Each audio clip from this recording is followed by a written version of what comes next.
అనారంభేణ వైధానాం నిష్క్రియ పురుషో భవేత్ నా సిద్ధిం యాతి సంత్యాగాత్ కేవలాత్ కర్మణో నృపా.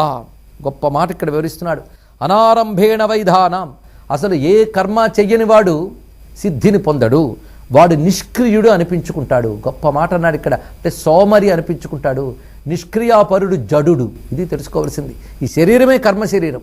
ఈ కర్మ శరీరం పొంది నేను సంధ్యావందనం చేయను, నేను పూజలు చేయను, ఉపాసనలు చేయను అంటే ఇవి మానివేశాడు. కానీ టీ కాఫీలు తాగుతాడు, భోజనాలు చేస్తాడు, వాడిని వీడిని తిడుతూ ఉంటాడు. ఏం మానేడు అంటే శాస్త్రవిహిత కర్మాచరణ మాత్రమే మానివేశాడు అనమాట. వీడు భ్రష్టుడు అంటారు. ఇది తెలుసుకోవాల్సింది. భగవద్గీత ఇదే చెప్తోంది, ఉపనిషత్తులు ఇవే వల్లెవేస్తున్నాయి. ఇప్పుడు దివ్యమైన గణేష గీత కూడా ఇదే బోధిస్తున్నది. అనారంభేణ వైధానాం, అసలు కర్మలు ఆరంభించకుండానే ఎవడైతే వాటిని వైదొలుగుతాడో వాడు నిష్క్రియుడు అనిపించుకుంటాడు సుమా. నసిద్ధిం యాతి వాడికి సిద్ధి లేదు. సంత్యాగాత్ కేవలాత్ కర్మణో నృప. కర్మత్యాగము అంటే కర్మని విడిచిపెట్టడం కాదు. నీకు నిజంగా వివేక వైరాగ్యాలు ఉంటే కర్మలు విడిచిపెట్టక్కర్లేదు సుమా. నువ్వు ప్రవృత్తి మార్గంలో ఉన్నప్పుడు ఆ కర్మ ఫలముపై ఆశను విడిచిపెట్టు. సత్కర్మని భగవదర్పణ బుద్ధితో చేయు.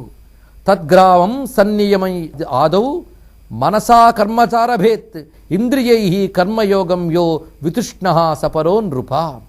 ముందుగా ఇంద్రియాలని నిగ్రహించుకుని ఎవడైతే సత్కర్మను ఆరంభిస్తాడో వాడు శ్రేష్ఠుడు అనిపించుకుంటాడు సుమా. కనుక ఇంద్రియ నిగ్రహణంతో చేసే శాస్త్రవిహిత కర్మాచరణ, అది కూడా కర్మఫలాన్ని త్యజించి చేసేటప్పుడు వాడు శ్రేష్ఠుడు అనిపించుకుంటాడు. మొత్తానికి సారాంశంగా చెప్తున్నది, అకర్మణ శ్రేష్టతమం కర్మాణీహ కృతం తు యత్ వర్త్మణ స్థితిరప్యస్య అకర్మణో నైవ సేత్స్యతి. ఏ పని చేయకుండా ఉండడం కంటే కోరిక లేకుండా సత్కర్మాచరణ చెయ్యడమే గొప్పది సుమా. ఎందుకంటే ఏ పని చేయకుండా ఉంటే శరీరయాత్ర కూడా జరగదు. ఇది తెలుసుకోవాల్సింది. లోకయాత్ర విధాయిని అని ఒక మాట ఉన్నది మనకి లలితా శాస్త్రంలో. ముందు శరీరయాత్ర సాగాలి కదా, దానికైనా కర్మ చేస్తారు. కనుక కర్మ అనేది ఎలాగూ చేస్తాడు కనుక కర్మని విడిచిపెట్టడం దోషం. అందుకు శాస్త్రవిహిత కర్మాచరణ చేయాలని గట్టిగా వివరిస్తూ దీనికి చక్కటి అందమైనటువంటి అనుబంధాన్ని చెప్తున్నాడు. మదర్థేయాని కర్మాణి తాని బధ్నంతి న క్వచిత్ సవాసనమిదం కర్మ బధ్నాతి దేహినం బలాత్. కర్మ వాసనతో కూడినప్పుడే బంధిస్తుంది అన్నాడు. వాసన అంటే ఆ కర్మ నుంచి ఏదో ఆశించడం, ఆ కర్మతో అటాచ్మెంట్, కర్మతో అనుబంధం, రాగము ఏర్పడితేనే అది బంధిస్తుంది. మరి అది బంధించకుండా ఏం చెయ్యాలయ్యా అంటే మదర్థేయాని కర్మాని, ఆ కర్మని నా కొరకై చెయ్యు. మత్కర్మ కృన్మత్పరమో మద్భక్త సంగవర్జిత అని భగవద్గీతలు ఇదే మాట చెప్తున్నాడు. మదర్థే, చేసిన ప్రతి పని భగవత్ప్రీతిగా చేస్తున్నానని చెయ్యి, అప్పుడు ఆ కర్మ నిన్ను బంధించదు. ఎంత గొప్పగా చెప్పాడు. కర్మ ఆచరించారు కానీ కర్మ వల్ల రావలసినటువంటి దుష్ఫలం రావట్లేదట. ఎంత చక్కగా వివరించారో ఇక్కడ.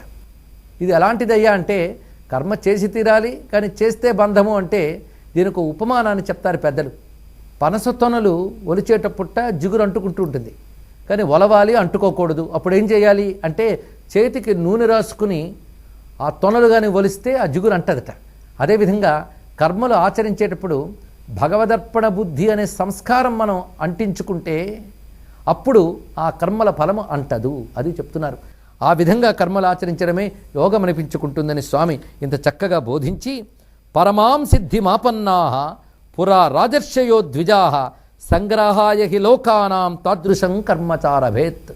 ఇప్పుడు మనకు తేలిన విషయం ఏంటంటే భగవదర్పణ బుద్ధితో శాస్త్రవిహిత కర్మాచరణ చేస్తూ ఇంద్రియ నిగ్రహంతో ఫలాన్ని ఆశించకుండా ఉంటే దాని పేరు కర్మయోగము. ఇది చెప్తున్నారు ఇక్కడ. ఇది కర్మయోగం యొక్క స్వరూపం. ఈ కర్మయోగం ద్వారా క్రమంగా చిత్తశుద్ధి లభించి బ్రహ్మానుభవం లభిస్తుంది. అది సిద్ధి. అయితే ఈ సిద్ధి పొందిన తర్వాత కర్మ చేస్తారా? ఇది పెద్ద ప్రశ్న.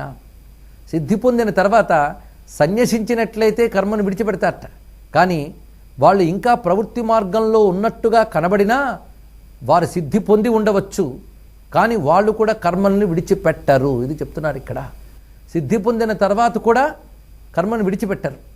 అటువంటి వారు ఎవరయ్యా అంటే పురా రాజర్షయో ద్విజాహ. అనేక మంది రాజర్షులను ఇక్కడ ఉదాహరణగా చెప్తున్నాడు. ఎందుకంటే రాజు అయిన వాడుకున్న కర్మ మిగిలిన వారికి ఉండదండి. మిగిలిన వారికి ఏదో వాడి కుటుంబం అనే కర్మ మాత్రమే. కానీ రాజు కర్మ చాలా ఎక్కువ. అతనికి తన కుటుంబం మాత్రమే పరిమితి కాదు. అతడు పొద్దుట్ లేచిన దగ్గర నుంచి అసలు రాత్రి నిద్రకు కూడా అవకాశం లేనంత కర్మ లంపటత్వం ఎక్కువ ఉంటుంది. శత్రువులు మిత్రులు వారికున్నంత సామాన్యులకు ఉండరు. అదేవిధంగా సంపద రావడం పోవడం ఇవన్నీ కూడా వారికి ఎక్కువ ఉంటుంది, బాధ్యత కూడా వారికి ఎక్కువ ఉంటుంది. అలాంటి వారికే వేదాంత విద్య ఎక్కువ చెప్పాలి, ఇది తెలుసుకోవాలి. రాజైన వాడికే మనకు వేదాంత విద్య చెప్పడం కనబడుతుంది శాస్త్రంలో. ఇది గమనించుకోవాల్సిన అంశం. అర్జునుడు కృష్ణుడు చెప్పాడు, అర్జునుడు రాజు. వరేణ్యుడు గణపతి చెప్తున్నాడు, వరేణ్యుడు రాజు.